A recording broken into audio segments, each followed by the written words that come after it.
Thomas d'Aquin est un parfait crétin, un cancre puissant, parce qu'il confond le Christ à l'antéchrist. Il est en cela aussi crétin que Nicolas Sarkozy, qui a fait des injures l'année dernière à Dakar, et le crétin cancre de Général de Gaulle. Toute la théologie de Thomas d'Aquin est fausse. Il sait pas ce qu'on appelle la grande tribulation, et toute la théologie que les fausses religions pilleurs de diamants ont hérité donc de ce cancre est fausse.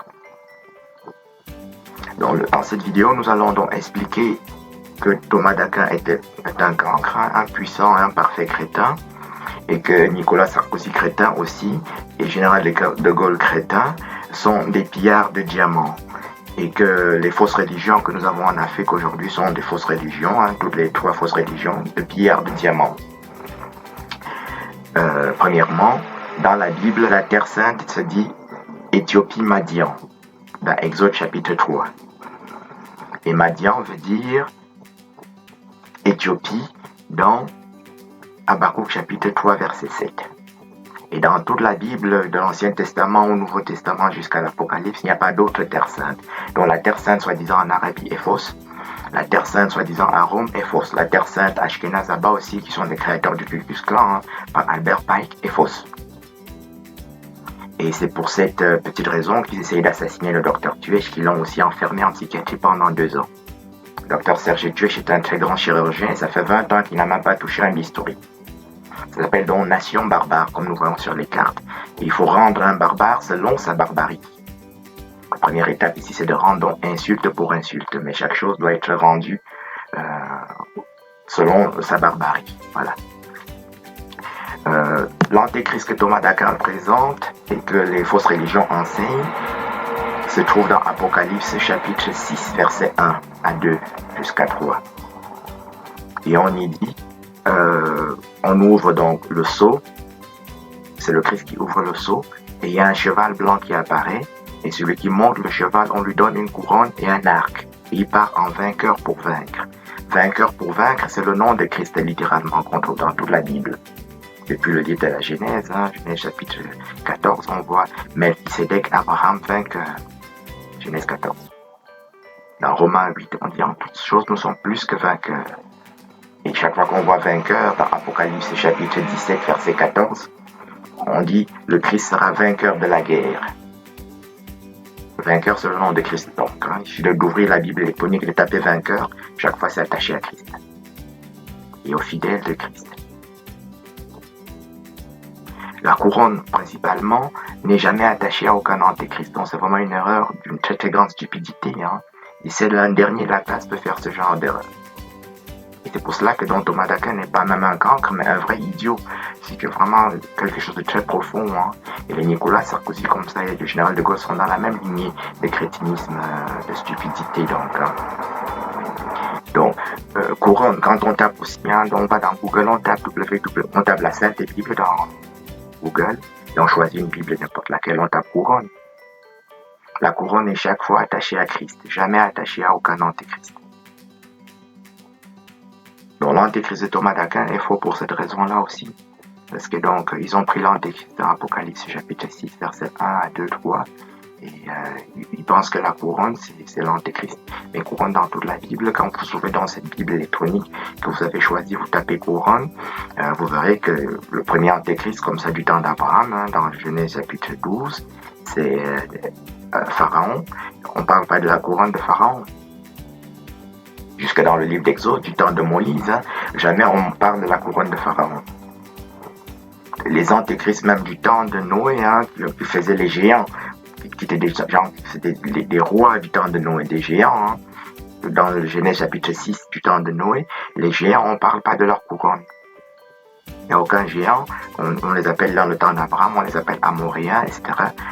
Et Zumzim et Emim, on ne parle pas de leur couronne non plus.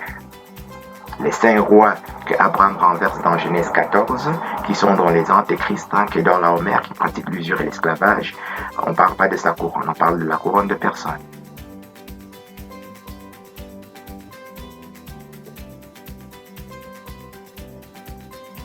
Et les autres antéchrists du temps du roi David, de Salomon, on ne parle jamais de leur couronne. Voilà.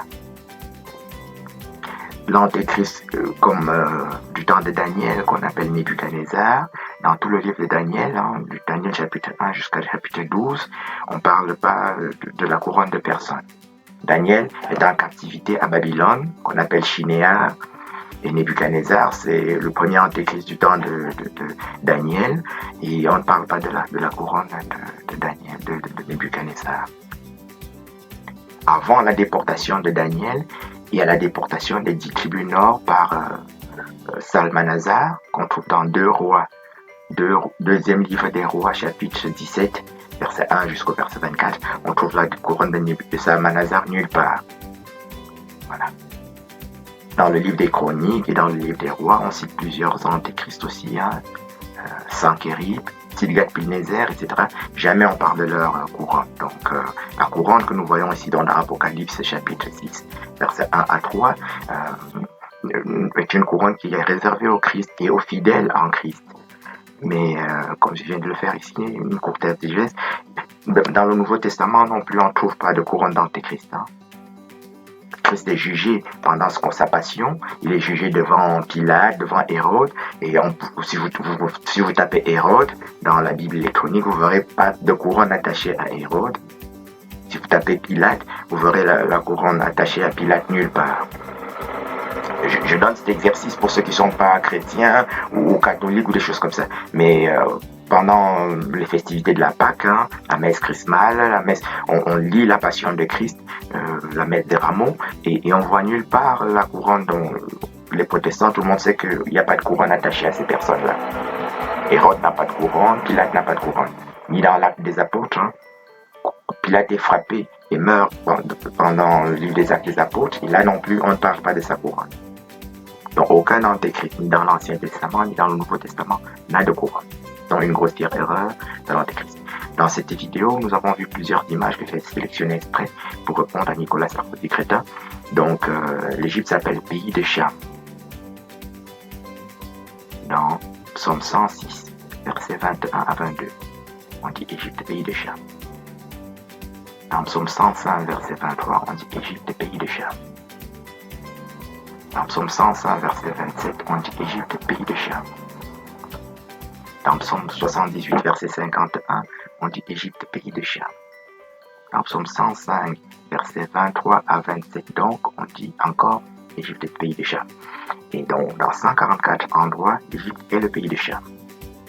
Et Cham est noir parce que dans Genèse chapitre 10, verset 1 à 32, on dit fils de Cham, Couche. Donc Couche, qui veut dire Éthiopie. Dans Genèse chapitre 10, verset 1 à 32, on dit fils de Cham, Couche. Ce sont là les fils de Cham. Donc le fils de Cham est noir. Couche veut dire noir. Voilà. Et Couche est défini dans Jérémie chapitre 13, verset 23 comme Éthiopie. On dit Éthiopien, Couchite, mort avec AU, MAU, ou mort avec MO, selon les traductions bibliques que l'on choisit. Et ils sont tous noirs. On dit un Éthiopien ne peut pas changer la couleur de sa peau, qui est noire, comme les taches de léopard. Jérémie chapitre 13, verset 23. Donc, pour cette raison, nous pouvons conclure que le fils de Cham, qui s'appelle Couche, son premier né, est noir. Le fils de Couche lui-même s'appelle Nimrod et il est noir. Toujours dans le même Genèse chapitre 10. Toutes les images archéologiques que j'ai trouvées montrent que tous les pharaons de la Bible, tous les pharaons qu'on trouve en Égypte sont noirs. Tous les pharaons sont dans la Bible et ils sont tous noirs. Voilà. Les Ismaélites qu'on a aujourd'hui ne sont pas du tout Ismaélites parce que dans Genèse chapitre 25, le troisième fils d'Abraham s'appelle Madian. On dit Genèse chapitre 25. Abraham enfanta Madian, Ismaël. Donc, et Madian veut dire Éthiopie dans Habakkuk chapitre 3 verset 7. Donc le troisième fils d'Abraham s'appelle Madian dans Genèse 25 et il est éthiopien. Donc Abraham est donc lui-même éthiopien. Les Madianites Abraham dans Genèse 25, qui veut dire éthiopien. Et tous les Ismaélites de la Bible sont Madianites. Ici dans Genèse 25, comme on a vu, qui se lit ainsi, Genèse 25 se lit Abraham, Madian, Ismaël. Ça veut donc dire que Ismaël et Madian aussi dans Genèse 25, Madian éthiopien. Et dans Genèse chapitre 37, on dit Ismaël, Madian, Madian. Genèse chapitre 37. Et Madian veut toujours dire Éthiopie dans Habakkuk chapitre 3 verset 7. Donc les Ismaélites de la Bible sont Madianites éthiopiens. Dans Genèse 37 aussi.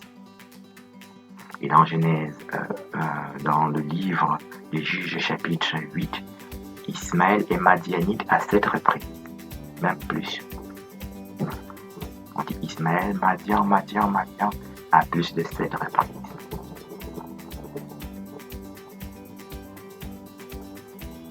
Dans Psaume 83, qui décrit le complot qui consiste à piller le diamant africain en assassinant ses savants.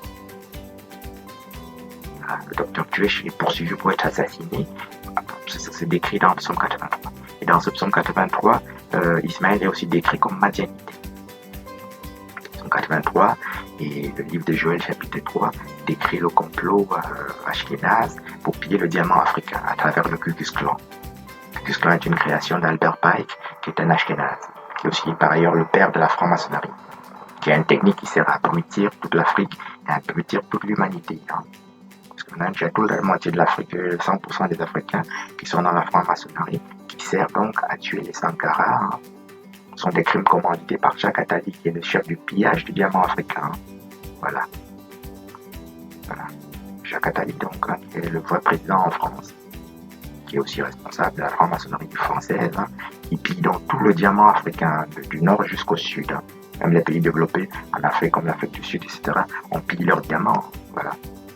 À travers donc la franc-maçonnerie, qui est dans le Ku Klux Klan. Le but de cette vidéo vise d'abord à rendre insulte pour insulte. Nous précisons donc ici que Thomas d'Aquin est un puissant cancre, que Nicolas Sarkozy est un puissant cancre, donc le général de Gaulle aussi, celui qui a créé le Front Israël, c'est un cancre de très haut niveau, et un lâche en plus, puisqu'il avait fui la guerre. Quand la guerre arrive, on reste au front. En général, ne s'en va pas chercher les armes ou chercher du renfort, non. Ça, c'est une technique d'un lâche.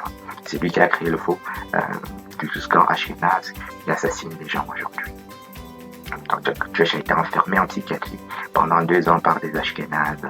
Voilà. Il faut d'abord rendre insulte pour insulte et traiter chaque barbare selon sa propre barbarie.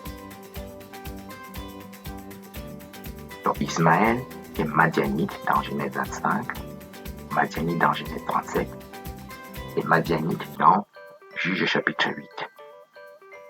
Il est aussi noir, Madianite veut dire noir, mais de manière, il est noir au sens propre, comme ça, dans le livre des Cantiques, chapitre 1, versets 5 à 6.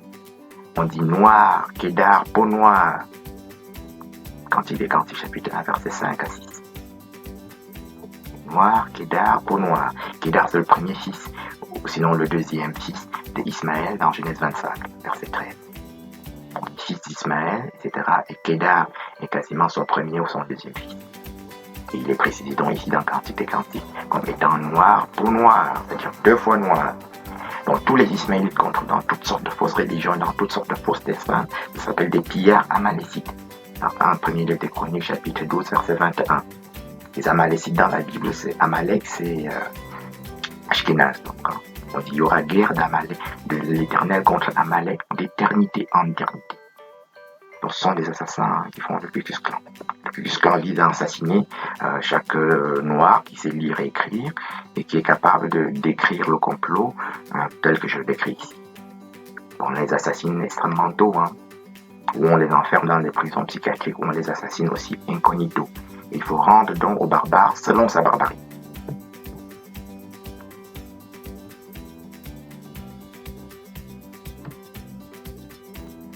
Pour être complet et exhaustif dans cette didactique, rappelons que Psaume 7 dit « L'Éternel bande, aiguise son épée, il bande son arc, il tire contre ses ennemis des flèches brûlantes. » Donc, dans Psaume 7, on voit que l'épée, c'est l'arc.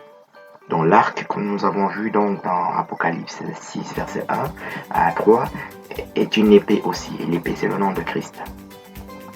Psaume 47, et dans toute la Bible, chaque fois, l'arc, c'est l'épée.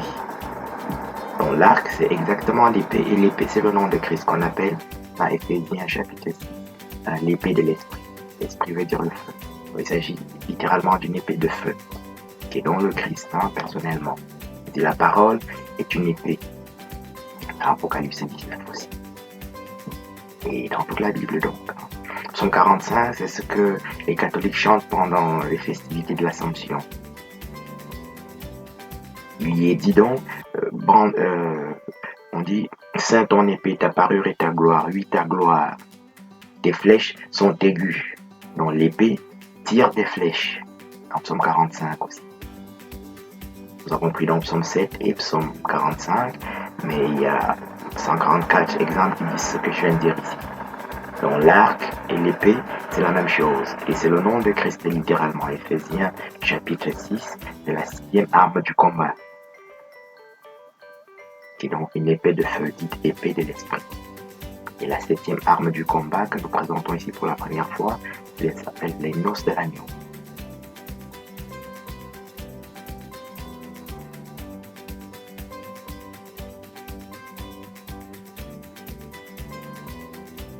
En résumé donc, vainqueur ou vaincre veut dire plus que vainqueur et c'est le nom de Christ. Couronne, c'est aussi le nom de Christ qui n'est jamais attaché à l'antéchrist en aucune manière. La flèche et l'épée, c'est la même chose. L'arc, c'est l'épée, c'est le nom de Christ qu'on trouve dans Hébreux chapitre 2 et dans Hébreux chapitre 4. On dit la parole, c'est l'épée, qu'on appelle l'épée de l'esprit, comme nous l'avons dit. Et en petit 4 que nous n'avons pas encore vu, le cheval blanc, il suffit de taper aussi cheval blanc dans la Bible électronique. Quand on tape cheval blanc, on trouve aussi ce cheval blanc dans Apocalypse 19, verset 11. On dit, je vis le ciel ouvert, parce qu'il parut un cheval blanc. Apocalypse 19, verset 11. Celui que le monde s'appelle fidèle et véritable. Roi des rois, Seigneur des seigneurs. C'est le nom de Christ. Donc, il s'agit donc d'un cheval qui vient des cieux. Comme dans la chanson de Francis Cabrel, je viens du ciel. Voilà, Francis Cabrel. Petite Marie, etc. Je viens du ciel. Chanson d'amour pour sa fille. Et dans Apocalypse 19, le verset 7 et le verset 9 parlent de ce qu'on appelle les noces de l'agneau. Noces de l'agneau, verset 7, verset 9, verset. Et dans Apocalypse 19, l'Antéchrist et son armée sont renversés. Dans Apocalypse 19, il faut le lire à partir du verset 7 jusqu'au verset 20, où l'Antéchrist et toute son armée est renversée. Donc c'est un cheval qui vient donc du ciel, qui a donc des ailes. C'est un chérubin. Qui est donc un avion, puisqu'il vole, mais c'est aussi un sous-marin, puisqu'on le voit dans Habakkuk chapitre 3, le même Habakkuk chapitre 3 que nous avons déjà cité, du verset 1 jusqu'au verset 11. On dit avec tes chevaux tu fouilles la mer, à bout des grandes eaux. Donc c'est un cheval qui est dans le tsunami et qui fait bouillir les eaux, comme on trouve aussi dans Jérémie chapitre 10. Et dans Job chapitre 40 et dans Job chapitre 41. Donc c'est un cheval qui vient du ciel et qui est capable de voler des cieux jusque sur la mer et jusque sous la mer. La boue des grandes eaux, c'est dit littéralement comme ça, c'est-à-dire les abîmes. Dans le cheval blanc de Apocalypse 6, verset 1 à 3, c'est encore le Christ et c'est un chérubin. Le chérubin, c'est le Christ lui-même, qu'on trouve dans Ézéchiel chapitre 10, qui est un homme, lion, homme aigle, homme vache et chérubin homme. Il y a 4 têtes, c'est un chérubin. Qui dans le livre d'Ézéchiel chapitre 1 a 4 ailes et dans Apocalypse chapitre 4 verset 6 à 8 il a 6 ailes. Il y a aussi un séraphin qu'on trouve dans Isaïe chapitre 6 verset 2, verset 1, 2 jusqu'au verset 10. Et il y a donc là il a un séraphin et il a 6 ailes. Donc cheval veut dire cheval qu'on trouve aussi dans Zacharie chapitre 1 jusqu'à Zacharie chapitre 6. Il est appelé vent, vent des cieux. Aussi dans Psaume 104 verset 1 jusqu'au verset 7. Vent des chérubins qui est un vent. Le Christ appelle nouvelle naissance dans Jean chapitre 3, verset 1 jusqu'au verset 10. On dit celui qui naît de nouveau, c'est comme un vent qui souffle, on ne sait pas d'où il vient ni où il va. Donc dans une nouvelle naissance, tu deviens un vent et une nuée et un chérubin. Donc, Thomas d'Aquin a commis ici une faute extrêmement grave qu'on appelle une confusion. Nous avons présenté ça comme une injure, mais nous ne sommes pas dans l'injure, on est en train de rétablir une vérité. Thomas d'Aquin a commis une faute qui est extrêmement grave. La confusion, c'est la plus grave forme de faute qu'on peut commettre. Voilà. Si sur l'autoroute, tu roules à 120 km ou à 140 km/h, tu as juste fait un excès de vitesse. Mais si tu entres dans l'autoroute en sens inverse, ça c'est une confusion. C'est extrêmement grave. Ça veut dire que tu as bu, par exemple, ou que tu es fou. La confusion, c'est aussi ce que les petits enfants, les nourrissons, ils marchent à partir de 10 mois, 11 mois, et alors ils deviennent forts, ils peuvent retirer leurs chaussures. Et quand ils les remettent à l'envers. C'est ça. Les petits enfants, comme ça, 10 mois, 11 mois, 12 mois, quand ils commencent à marcher, ils font de la confusion, comme ça, ils mettent leurs chaussures à l'envers. Voilà. C'est ce genre de faute que Thomas d'Aquin a fait ici. Il a confondu le Christ à l'Antéchrist. Donc c'est une confusion, c'est la faute une forme de faute la plus grave qu'on puisse commettre. Voilà.